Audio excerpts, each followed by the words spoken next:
Conexão, o Saci espalhando respeito. Se liga, chegou pra somar. Aqui tem verdade, tem muito pra falar. Do gueto, da roça, do asfalto, da fé, da força da planta, da roda de axé. É jiu-jitsu, capoeira, berimbau a tocar. É ciência, é cultura, vem pra escutar. Se a cura tá na terra e a raiz quer brotar, a informação liberta, então deixa espalhar. Escuta a voz que ecoa. Olá, hoje o Conexão Saci tem uma convidada que une ciência, coragem e visão.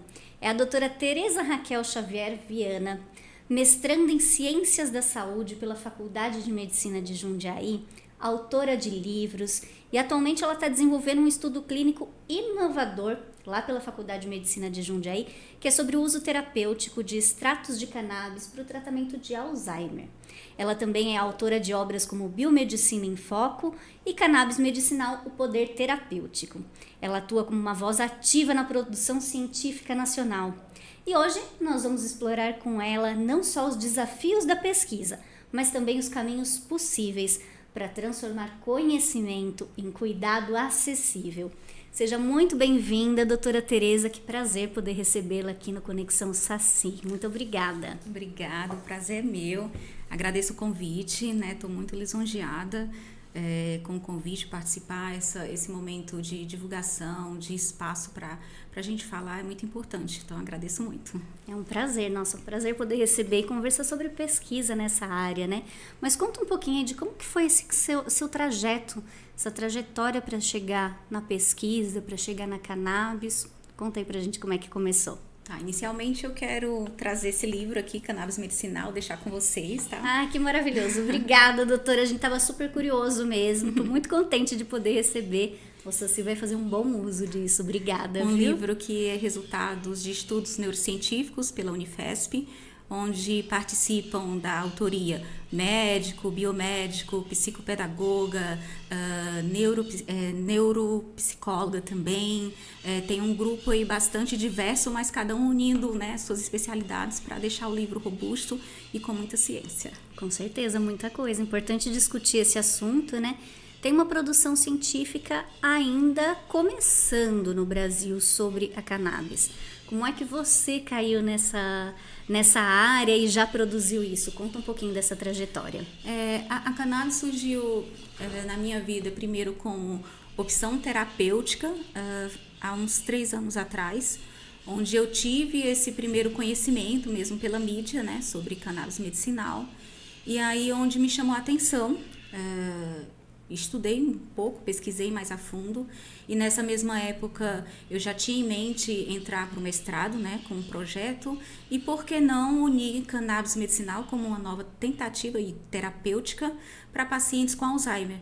Foi aí que eu amadureci a ideia mesmo, né, de um projeto inovador, utilizando essas duas moléculas THC e CBD de forma balanceada. É o primeiro estudo, até onde a gente sabe, utilizando esse desenho metodológico com essas duas moléculas balanceadas em pacientes com Alzheimer moderado. Então, assim, um diferencial, tanto para profissionais da saúde, que com esse estudo a gente espera, né, oferecer dados mais robustos e relevantes, confiabilidade na prescrição médica e também para a ciência, dados fortalecendo a ciência nacional, com respaldo aí internacional, né? Dialogando com pesquisas internacionais. Então, realmente é uma pesquisa de peso, né? Robusta, que a gente tá tentando aí desenvolver da forma mais ética possível, uma pesquisa aprovada pelos órgãos éticos, CEP, CONEP. Então, surgiu dessa curiosidade mesmo, uns 3 anos atrás, o projeto veio, a ideia veio, deu certo e agora a gente já está em fase de desenvolvimento. Muito legal, né? Começou nesse ano essa fase de trabalhar com os pacientes, é isso, né? Na realidade começou ano passado e esse ano o projeto chegou a ser aprovado, né? A partir de julho de 2025 a gente começou as avaliações, então a gente está nessa fase de recrutamento e avaliação, desde julho desse ano. A gente conversou um pouquinho em particular, ela me falou que ainda dá tempo, né, de quem tiver familiar, paciente aí com Alzheimer, quiser participar voluntariamente dessa pesquisa, ainda Sim. pode se inscrever, mas tem diversos critérios, Sim. né? Entre esses critérios, por que é que vocês estabeleceram alguns deles, conta quais são, e por que são estabelecidos esses critérios específicos? Sim, os critérios para a inclusão da pesquisa são pacientes com Alzheimer moderado diagnosticado, né, inclusive com exames de imagem. Precisa ser moderado porque é onde começa a aparecer esses sintomas mais evidentes. O leve já está iniciando, então fica um pouco difícil a gente mensurar resultados com Alzheimer leve. O grave já está bem avançado, então também fica complicado. Então, por isso a escolha do moderado, porque é exatamente esses sintomas já mais aparentes que dá para a gente fazer essa mensuração estatística. Então, são pacientes com 60 anos mais, com diagnóstico já de Alzheimer moderado, com exames de imagem também, pacientes que sejam atendidos ali pelo ambulatório da Faculdade de Medicina de Jundiaí. E também tem algumas comorbidades graves que a gente não está pegando, no caso seria fator de exclusão, como doenças hepáticas graves, cardiovasculares, isso tudo visando a proteção do paciente mesmo, né? Então tem que se encaixar nesses critérios.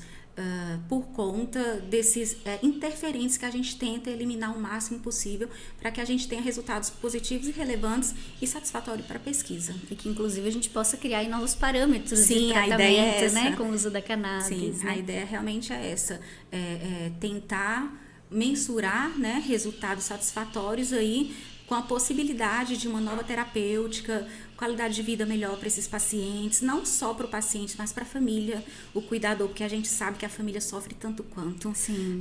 Então, a gente realmente é um trabalho em conjunto, onde une ali aquela rede de apoio total daquele paciente, né? Vai beneficiar todos, não Com só certeza. o paciente em si. Sim, o cuidado com o paciente é só um ponto, Sim, né? é só o início, né? E por que o Alzheimer especificamente? Por que essa doença? O Alzheimer, ele surgiu assim na minha vida a partir de relatos pessoais da infância.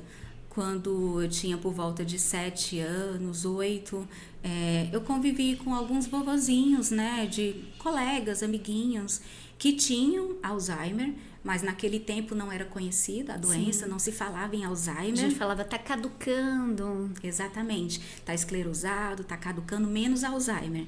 E ao meu entender de criança, com 7, 8 anos, eu acreditava que fazia parte do processo de envelhecimento, que todos nós passaríamos por aquela fase, né? Por aqueles sintomas que eu via diversas vezes, apavorante, vamos dizer assim, o idoso desorientado, sem reconhecer o familiar, o meu coleguinha também nervoso, porque era o avô que estava assim, então um clima bem complicado e eu fiquei com medo, realmente, ali me marcou com 7, 8 anos. Tanto que eu cresci ouvindo isso, porque realmente não existia essa palavra Alzheimer, e depois fui crescendo, estudando, me aprofundando, e aí sim veio a classificação da doença, né?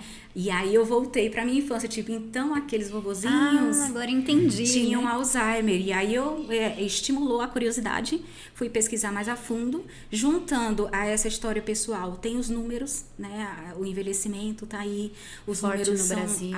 altos, a pirâmide está invertida. Então, junto com o envelhecimento, vem as doenças, patologias relacionadas ao envelhecimento e o Alzheimer, as demências, né? E o Alzheimer é uma delas. Então, são números alarmantes. Para 2030, segundo as pesquisas, nós temos projeções que o número de idosos vai ultrapassar o número de criança. 2030 tá aí, né? Sim, a gente tem 4 anos, 5 aí para chegar em 2030. Então, tipo, é algo assim assustador. Com esses números me fez ainda mais me aprofundar no tema e por que não tentar ajudar, né, com pesquisa, trazendo algo novo, oferecendo algo, uma qualidade de vida melhor para esses pacientes, para esses familiares e de repente realmente somando para a ciência, para a população, para a sociedade em si. E aí eu juntei essa experiência pessoal com esses números, né, que merecem atenção, é um problema de saúde pública, Alzheimer, e aí pensei em desenvolver esse projeto inovador. Aí estamos na tentativa, né, de colher aí bons frutos, bons resultados e realmente ajudar essa grande parcela aí da população e não só a população, já visando também políticas públicas, Com né, certeza, porque se a gente isso prevenção, tratamento, desafogar filas do SUS, então muita coisa é envolvida em um ponto único só, estudo, né? né? Em um único estudo, é isso Legal, mesmo. uniu aí o coração com a ciência, Sim, muito sim. bom, viu? E tratar uma doença tão difícil de ser tratada hoje, né? Também tá levando novos parâmetros e usando um medicamento que a gente sabe que ainda existe muitas dúvidas, né? Preconceitos. Muito preconceito, doutora. Tocou num ponto importantíssimo. Dentro da pesquisa, quando você resolveu que ia pesquisar cannabis, já sentiu diferença, preconceito? Teve dificuldade em encontrar pares ali dispostos a estudar sobre o medicamento? Como foi esse momento? Sim, o preconceito existe, é uma realidade, não tem como fugir. Durante a pesquisa, agora, atualmente, com certeza ainda vai levar um tempo para que isso seja desmistificado, né, seja diminuído, e somente com pesquisa, divulgação, educação, que a gente vai quebrar esses parâmetros, né, e vai mostrar o contrário. Na pesquisa, a gente se depara também com vários profissionais de saúde também, precisa de um olhar especial para esses profissionais, porque não tem acesso, ainda tem esse preconceito que é falado de forma errônea, então precisa desse olhar especial também para os profissionais de saúde, para a população no geral. Boa parte conhece, boa parte é adepta, mas a grande maioria não conhece, o que conhece é errôneo, então precisa mesmo pesquisa para validação de dados, educação e divulgação, justamente para atingir todo esse público, profissionais de saúde, população, sociedade no geral. Só assim a gente consegue quebrar preconceitos, só dessa forma. E na captação dos pacientes voluntários, você encontrou também essa dificuldade? Os familiares que questionaram, poxa, mas você vai dar maconha para o meu familiar? Não quero. Teve ainda essa quebra de preconceito ali que vocês precisaram desmistificar? Por incrível que pareça, os pacientes que têm chegado a gente são pacientes que têm já um conhecimento, já têm um acesso à divulgação científica, a um conhecimento científico. Então, com relação a isso, não. Até o momento, a gente não tem encontrado... Te surpreendeu isso? Me surpreendi bastante. O que acontece, por exemplo, são conhecidos dos pacientes que ficam conversando com eles. Ah, mas você tem coragem? Ah, porque eles chegam com essas conversas pra gente, né? Traz no consultório, nas avaliações. Até mesmo, inclusive, de profissionais de saúde, que são contra, eles passam por profissionais de saúde, né? De forma independente. Já fazem algum outro e aí chegou já alguns casos, né? De profissionais que não são adeptos ao tratamento, à terapêutica, à pesquisa, e isso também tem me surpreendido, né? Mas do paciente em si, ele já chega realmente mais aberto, disposto, com interesse na pesquisa, querer entender um pouco mais, porque já ouviu falar, então isso aí tá tranquilo com relação aos pacientes. E doutora, você acredita que pode ser também pela dificuldade de tratar o Alzheimer, então vir uma esperança de que o medicamento ajude o meu familiar ou o próprio paciente? Que a gente escuta aqui de muitos relatos de pacientes que são assistidos aqui na USACI, de que encontrou na cannabis medicinal uma solução, era uma esperança. Você também sente isso? Que é um desejo dos familiares e dos pacientes inovar na busca de tratamentos? Sim, existe realmente esse pensamento, só que é importante deixar claro que a cannabis não faz mágica, né? A cannabis não é para tudo, a cannabis não vai curar o Alzheimer. Até o momento, o Alzheimer não tem cura. O que a cannabis faz até o momento que a gente tem evidências científicas, né? Pesquisas que sugerem, são melhoria naqueles sintomas. Né? Então, isso realmente a gente já tem evidência e estamos atrás de mais comprovações.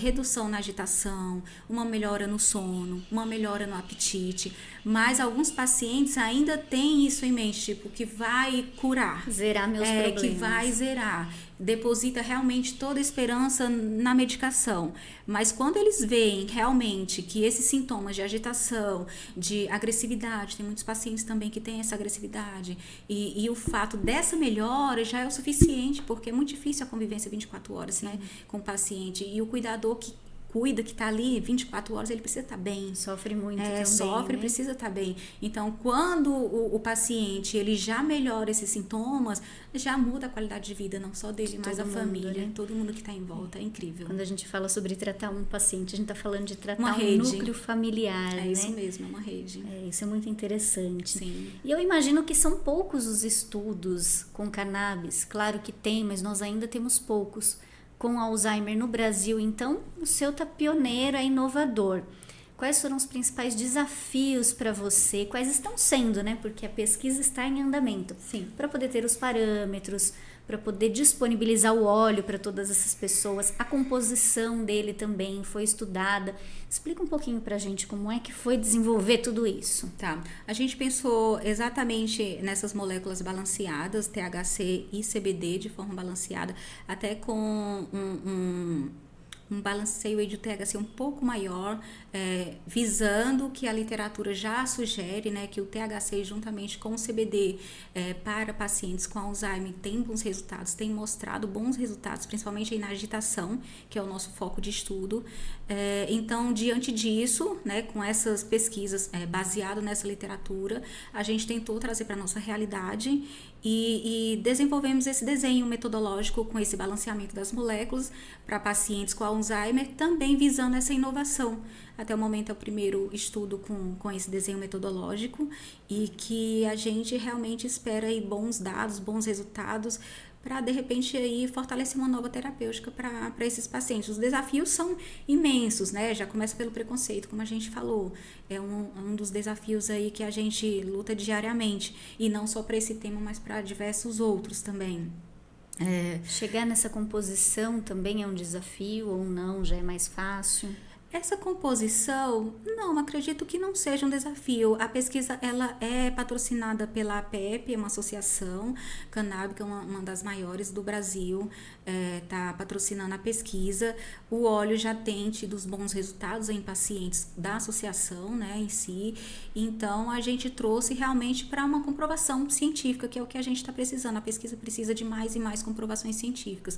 O nosso estudo chegou no número N de 124 pacientes, baseado num único estudo que tem até o momento, né, publicado, é um estudo de Israel, foi publicado em 2022, Hermush, e então baseado nesse estudo a gente desenvolveu os cálculos estatísticos para chegar no nosso número de população, que seria 124, mas já considerando aí 20% de desistência que sempre tem. Sim. Então, se a gente chegar aí no número de 100 pacientes ativos, a gente consegue um número bom, robusto, para apresentar de dados estatísticos para a pesquisa. E a gente sabe a necessidade de dados específicos, dados sobre cada patologia, né? As fórmulas, a gente sabe que existe ainda todas essas dúvidas para quem trabalha Sim. na área de medicina, para os médicos prescreverem, então a pesquisa traz essa clareza mesmo, né? E doutora, vamos falar um pouquinho sobre um trabalho anterior, né? Que é esse livro aqui Sim. que você trouxe sobre a cannabis medicinal e o poder terapêutico. Quando a gente fala de poder terapêutico, e o que a gente acompanha aqui na associação, é o uso da cannabis medicinal para diversas patologias, diversos casos, desde a insônia até pacientes que estão em químio, aí passamos pela fibromialgia, Alzheimer, entre outras.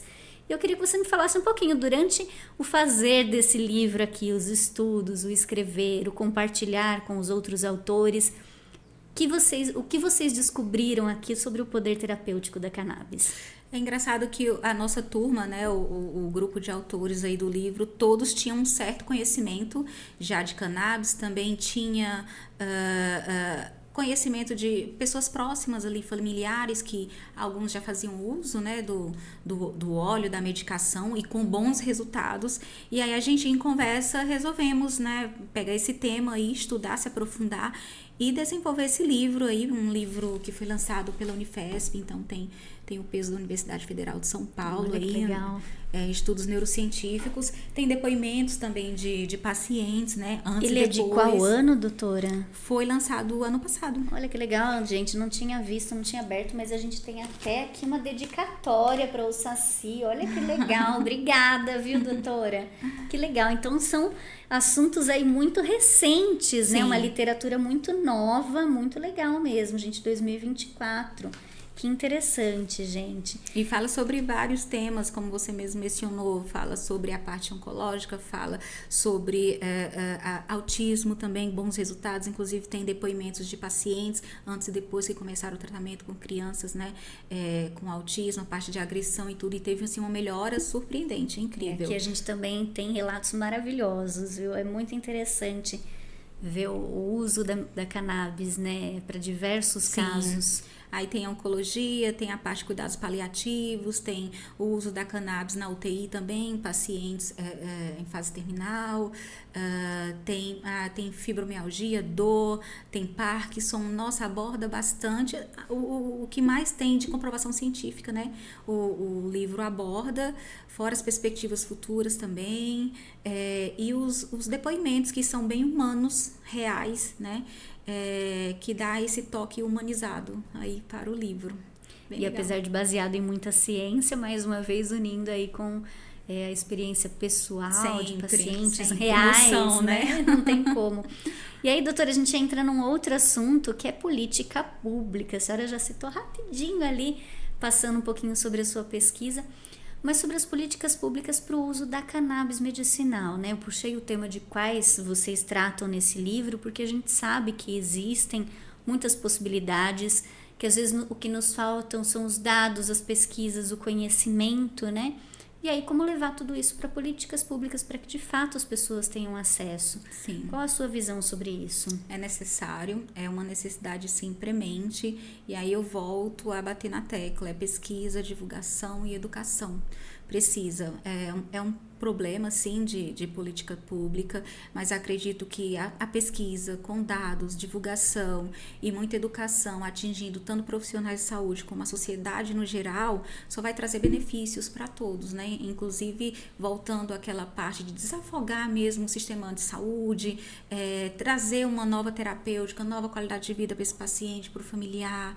Então, atinge uma rede, não é um ponto só, atinge várias pessoas e ao mesmo tempo várias situações e somente com esse debate mesmo, chamando para o debate, a divulgação e dados, né, relevantes aí para a gente quebrar o preconceito e tentar desmistificar toda essa história que vem vindo, essa parte que é conhecida de forma errônea e trazer realmente para a realidade, para a ciência. Ciência é tudo, ciência é vida, né? Com certeza, a ciência é muito importante, né?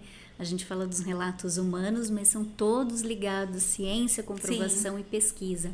E sobre fazer pesquisa no Brasil, sobre trazer esses estudos. A senhora comentou também sobre uma pesquisa que foi feita em Israel. Sim. Já entrevistei outros pesquisadores que falam da diferença de poder fazer pesquisa no Brasil. Sim. Como que você enxerga isso? E ainda mais quando a gente traz um tema tão polêmico quanto a cannabis. Ainda existe uma dificuldade enorme da gente que está imerso aí na pesquisa, que luta, precisa realmente de mais investimento, de um olhar mais refinado, né, para a pesquisa, para os pesquisadores, porque acredito que a pesquisa é o que nos vai mover do lugar, junto com a educação, né? Então, eu sempre trato ciência e educação ali junto.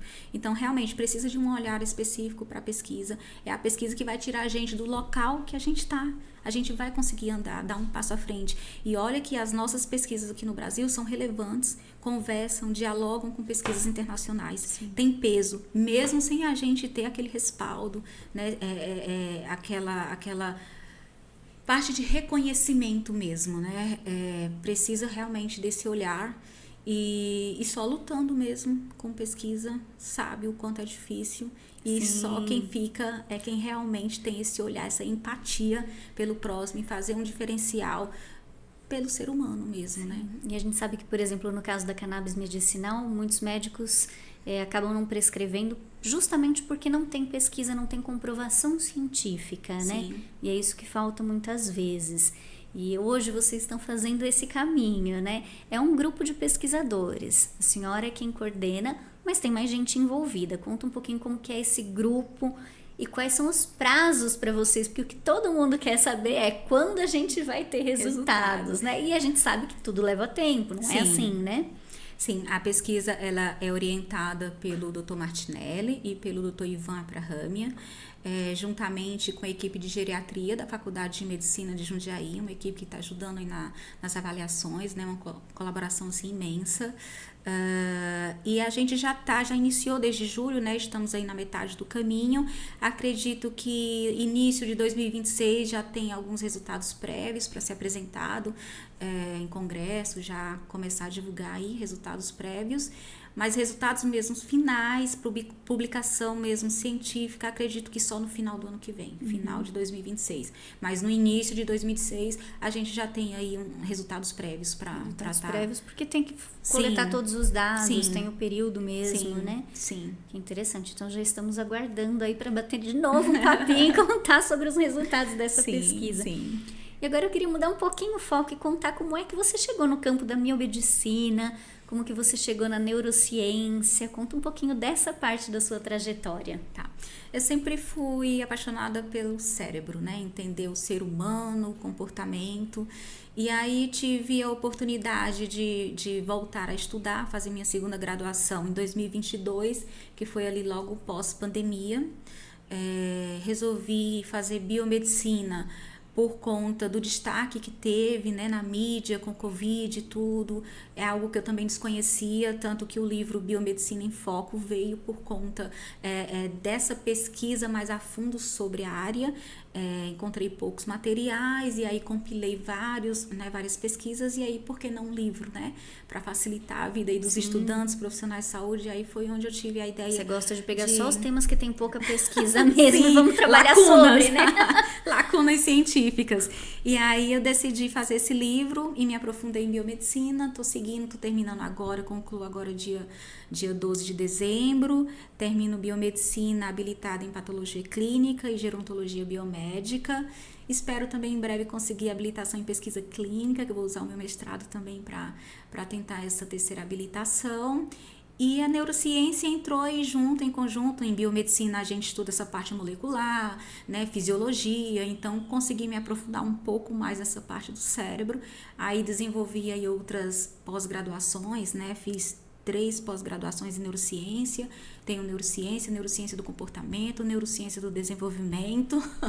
Adoro. Muito estudiosa, meu Deus. E aí foi o que me moveu mesmo, e continuo seguindo nessa área. Estou apaixonada pela gerontologia, né? Gosto dos dois extremos, tanto a parte do desenvolvimento infantil quanto do o envelhecimento. Então são 2 áreas que eu me aprofundo nos estudos e tento dar sequência. Isso, muito estudo, né, doutora? Muitos estudos. Mesmo. E áreas a gente nunca para, né? Nunca para. Áreas sempre tem uma coisa nova. totalmente diferentes, como a senhora disse, também com poucas pesquisas aqui no Brasil, assuntos que às vezes não são tão tratados assim, a senhora se jogando lá, vamos estudar, vamos ver o que dá, isso aí. E além dessas pesquisas também, eu tenho estudos também publicados e desenvolvidos na parte de genética, também gosto muito, mas aí sempre tento puxar um pouquinho genética, cérebro, genética, envelhecimento, né? Tenho estudos aí de 4 genes, se eu não me engano, MUC16, HI4, o WFD6, tem o REL-N e tem mais um quarto que eu não estou me recordando agora.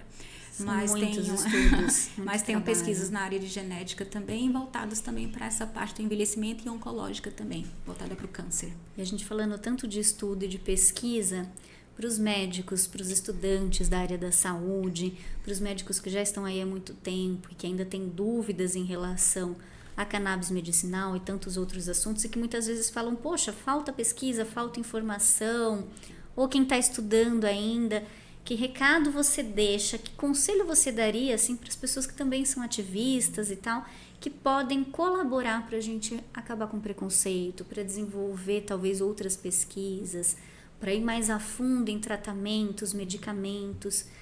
Você que está estudando, pesquisando, que conselho dá para esse pessoal que está também querendo saber um pouquinho mais?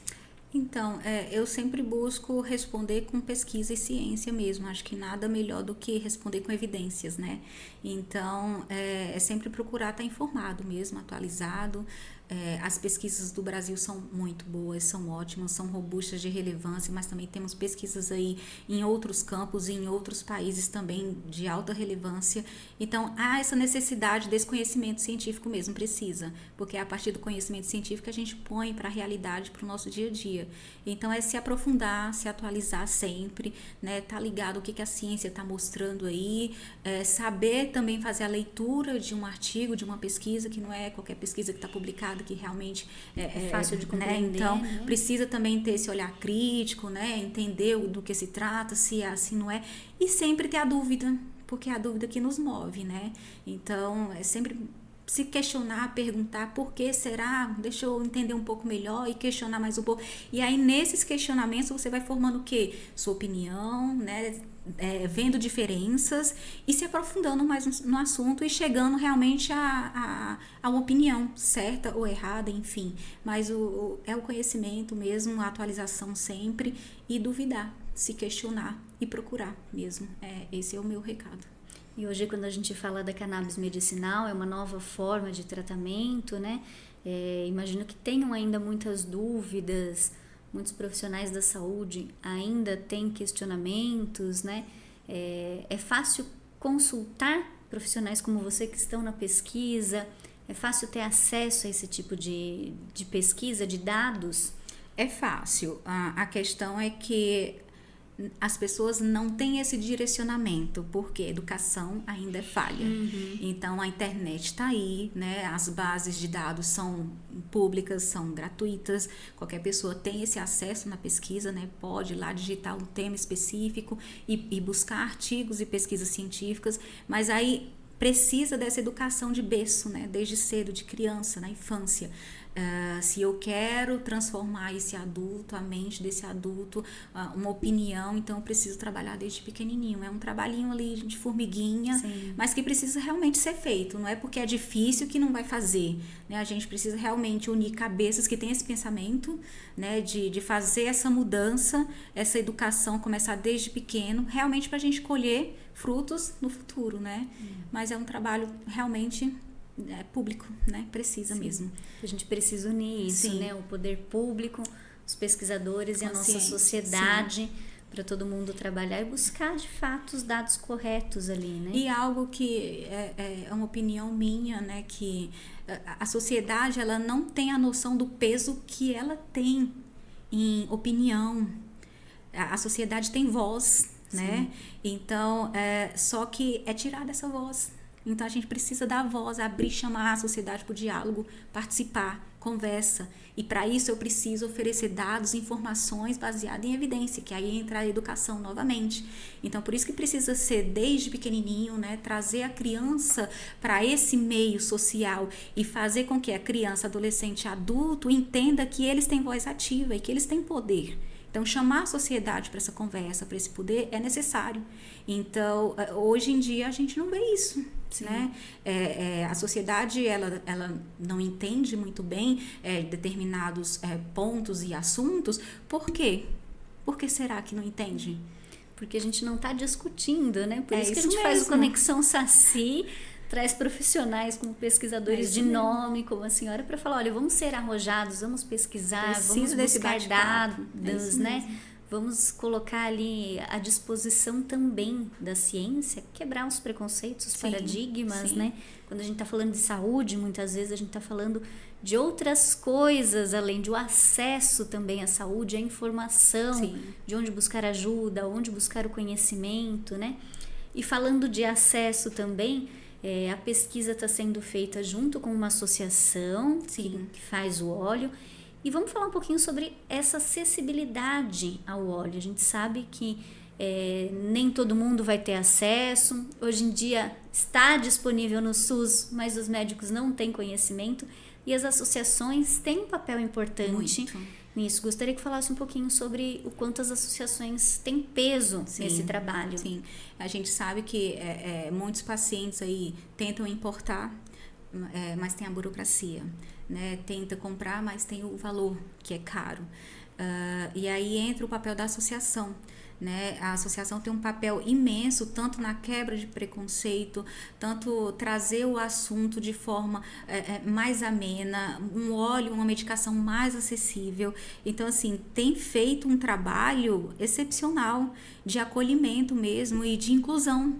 Porque se você parar para pensar essa parte da burocracia, do medicamento ser caro, aí entra a desigualdade social, né? E as associações entram aí oferecendo um produto de qualidade, de qualidade que passa por testes laboratoriais, né? É tudo muito rigoroso, né? De forma rigorosa, fiscalizada e de uma forma acessível e barata, né? Que a população tenha esse acesso e condição, porque sabemos que muitos pacientes realmente precisam, necessitam, não podem viver sem o uso da medicação, como por exemplo pacientes com crises epilépticas, né? Então o remédio, a medicação, o óleo entra aí para amenizar, quase cessando, em alguns pacientes cessa, outros amenizam aí quase 90% das crises. Então são pacientes que realmente não precisam diariamente da medicação, e a associação vem para chegar junto, chegar mais perto, né, desse paciente, desse familiar, e ajudando assim de forma exponencial a saúde e qualidade de vida de milhares então realmente precisa desse acesso, nessa quebra de burocracia, de preconceito, chamar o paciente para essa proximidade. A gente sabe que realmente foi algo inovador do SUS desde o ano passado, se eu não me engano, maio do ano passado foi São Paulo que começou, né? E já tem outros estados aí, mas realmente aí entra o outro lado da falta de conhecimento dos profissionais, que aos poucos, hoje, um pouco mais de 1% dos médicos, eles têm conhecimento e prescrevem. Então, quer dizer, tem muito trabalho para ser feito ainda, e as associações já estão aí num passo bem à frente, né? E que cresçam mais, cada vez mais, e que realmente essa parte da judicialização e essa quebra mesmo de preconceito e a facilidade de plantar, né, o plantio nacional seja realmente legalizado, liberado para esse uso medicinal, que a gente tanto, porque é um desafio, isso termina sendo um desafio, né? Você tem o espaço, você tem o paciente que precisa, você tem tudo andando, mas aí na hora de fornecer, de plantar, de produzir, aí a gente não consegue fazer a produção nacional. Aí é outro desafio muito grande. Esbarra na legislação, esbarra na burocracia jurídica. E as associações estão aí, gente, lutando, dando cara a tapa mesmo. E vivendo um dia por vez, matando um leão 2 até 3 por dia, entendeu? Por conta desses pacientes que realmente precisam. Doutora, o estudo, a pesquisa é essencial para nós, enquanto associação, para os pacientes, para a ciência como um todo, e inclusive para a política, para que a gente tenha realmente aquele respaldo, né? Sim, precisa. Então, quero lhe agradecer muito, tem muito assunto para a gente tratar, já está o convite feito para quando puder e quiser voltar, e com dados e com novidades, e quando quiser tratar algum assunto também, aqui estamos sempre muito abertos. Estou muito grata pela sua generosidade de vir aqui, de compartilhar com a gente tanto conhecimento, e estamos aqui à disposição para sempre que quiser tratar sobre os assuntos relacionados à saúde, cannabis, acesso a tratamentos. Estamos aqui com o nosso espaço aberto. Muito obrigada, doutora. Eu que agradeço. Muito obrigada. Foi um prazer imenso essa conversa, e eu espero que a gente repita muitas vezes, viu? E olha, essa trajetória de unir a pesquisa, a ética, a paixão pelo conhecimento, pela ciência, tudo isso pode abrir muitos caminhos de onde muitas vezes tem barreiras. A pesquisa que você está liderando, doutora, não é só um estudo, é um ato de cuidado com quem convive com Alzheimer e com quem ama essas pessoas. E se você que nos ouve gostou desse papo, tem um familiar aí que está passando por isso, pode ajudar, pode contribuir nesse debate, participa com a gente, compartilha esse vídeo, salva, fica atento para todas as nossas atualizações. Até o próximo episódio, onde o conhecimento encontra a cura e a voz se transforma em ação. Até mais, tchau, tchau. Essa conexão é o que fortalece a vida. Bate forte o tambor, faz a terra vibrar. Na palavra e no ritmo é o povo a cantar. De Ifá, de Exu, de Xangô, de Oxalá. Conexão tá no ar, vem pra revolucionar. Escuta a voz que ecoa.